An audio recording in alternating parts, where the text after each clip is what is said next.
Kata mobilitas berarti perpindahan. Mobilitas bisa dipandang sebagai suatu gerakan di dalam struktur sosial.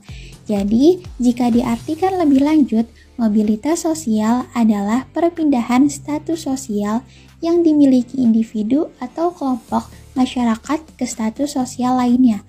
Perpindahan tersebut bisa vertikal, naik turun, atau horizontal sejajar.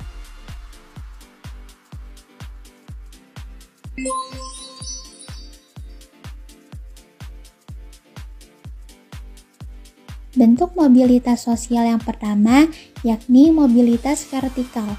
Mobilitas vertikal adalah perpindahan individu atau kelompok dari suatu kedudukan sosial ke kedudukan lainnya secara tidak sejajar.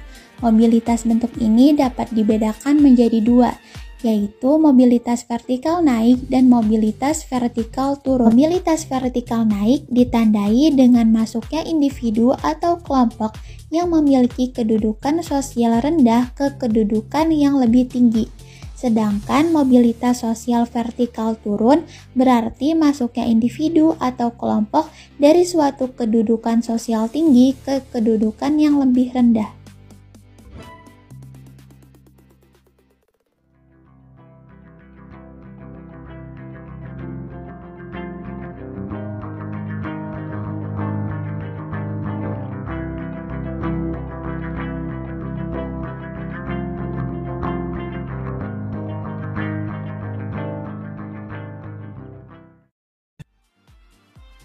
Lalu yang kedua ada mobilitas horizontal.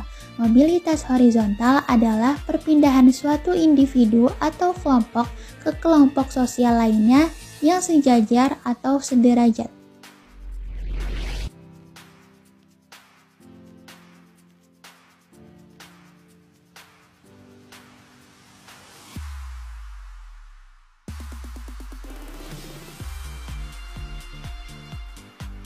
Lalu yang ketiga ada mobilitas antar generasi.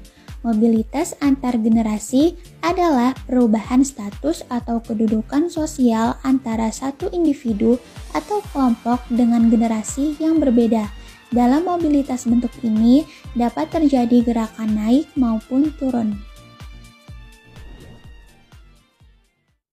Aku seorang anak petani. Impian saya ingin menjadi dokter. Saya terus kejar mimpi saya itu dan akhirnya saya berhasil menjadi dokter. Berikutnya yang keempat ada mobilitas intragenerasi. Mobilitas intragenerasi merupakan perubahan atau perpindahan status atau kedudukan dalam satu generasi yang sama.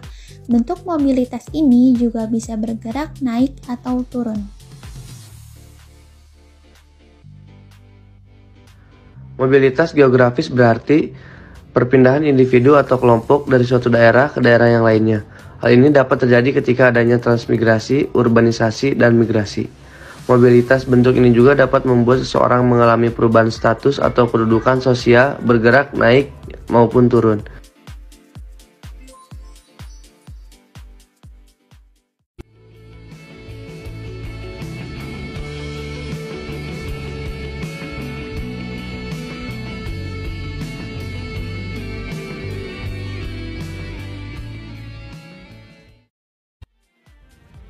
Faktor pendorong mobilitas sosial.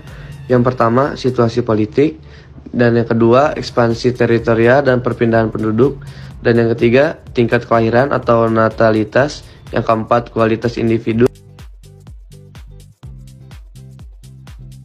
Faktor penghambat terjadinya mobilitas sosial diantaranya ada diskriminasi, yaitu suatu sikap yang membeda-bedakan perlakuan antara sesama anggota masyarakat. Yang kedua ada stereotype gender, yaitu pandangan umum atau kesan tentang atribut atau karakteristik yang seharusnya dimiliki dan diperankan perempuan atau laki-laki. Yang ketiga ada kemiskinan. Dampak mobilitas sosial. Yang pertama, dampak positif, yaitu terjadinya mobilitas sosial menyebabkan adanya perubahan terhadap keadaan sosial seperti gaya hidup, pola pikir, nilai dan norma dari masyarakat, sehingga akan terjadi peningkatan integrasi sosial masyarakat. juga dapat mempercepat terjadinya perubahan sosial yang lebih baik. Dan yang kedua, dampak negatif mobilitas sosial dapat menimbulkan konflik antar masyarakat. Konflik yang bisa terjadi adalah adanya persaingan yang tidak sehat, penolakan, pertentangan antar individu maupun kelompok saat mereka mencoba meraih posisi sosial yang lebih tinggi. Saat terjadi mobilitas sosial, orang-orang akan berusaha untuk mencapai posisi sosial yang mereka inginkan. Hal ini bisa mempengaruhi kesehatan, mental atau psikologis seseorang karena mereka merasa terlalu cemas, takut, dan gelisah akan posisi yang mereka dan orang lain miliki.